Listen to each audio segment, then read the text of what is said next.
Tutorial kung paano ko to ginawa.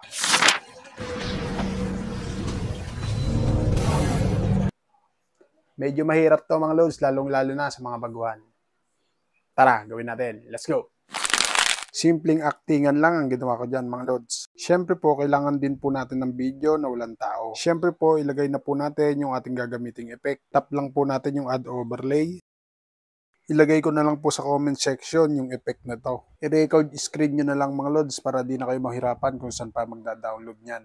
Kapag na-add na po natin, piliin po natin sa baba yung splice. Then, piliin lang po natin dyan yung filter.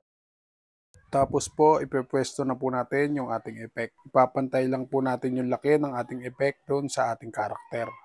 Siyempre po, dapat naka-timing din po yan. In-adjust ko din po yung speed niyan para mag-timing yan o magsabay mga loads. Next po natin, focus po tayo sa pag-teleport na ng ating effect o yung pagbaba ng ating effect. Isasabay po natin yung ating karakter sa pagbaba. I-timing po natin yung bago bumaba yung ating effect. Tapat lang po natin yung playhead o yung puting guhit na yan dyan. Stay lang po tayo dyan sa ating first layer. Saka po natin piliin sa baba yung freeze. Ngayon po may naka-freeze na po tayo o yung hindi gumagalaw na ating karakter. Ibababa naman po natin yan gamit ang overlay. Piliin po natin yung overlay sa baba. Kapag naibaba na po natin yung natira sa ibabaw na nasa gitna, itap po natin tapos delete po natin. Then balik po tayo sa ating pinrest. Piliin naman po natin yung remove BG. Then auto removal. Ngayon po yung ating karakter ay nasa harapan ng ating effect. Stay lang po tayo dyan tapos piliin po natin sa baba yung layer. Dito sa part na to mga loads, pagpalitin lang po natin. Kapag goods na, stay pa rin po tayo dyan. I-zoom lang po natin ng bahagya. Then maglalagay po tayo sa unahan yan ng keyframe o diamond.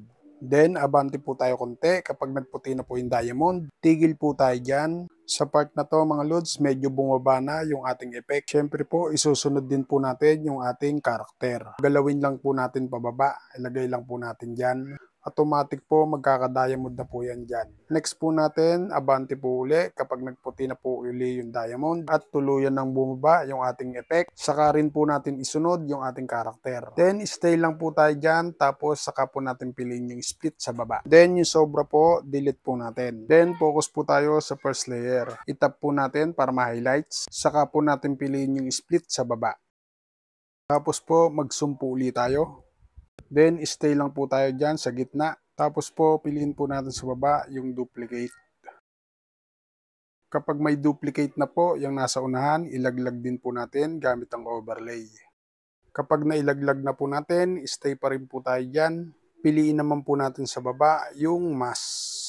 Tapos po, piliin po natin yung horizontal. Tapos po, itapat lang po natin yung ating horizontal dun sa baba ng ating karakter. Ngayon naman po, tatanggalin natin yung hati niyan o yung horizontal. Focus po ulit tayo sa baba. Balik po ulit tayo sa layer.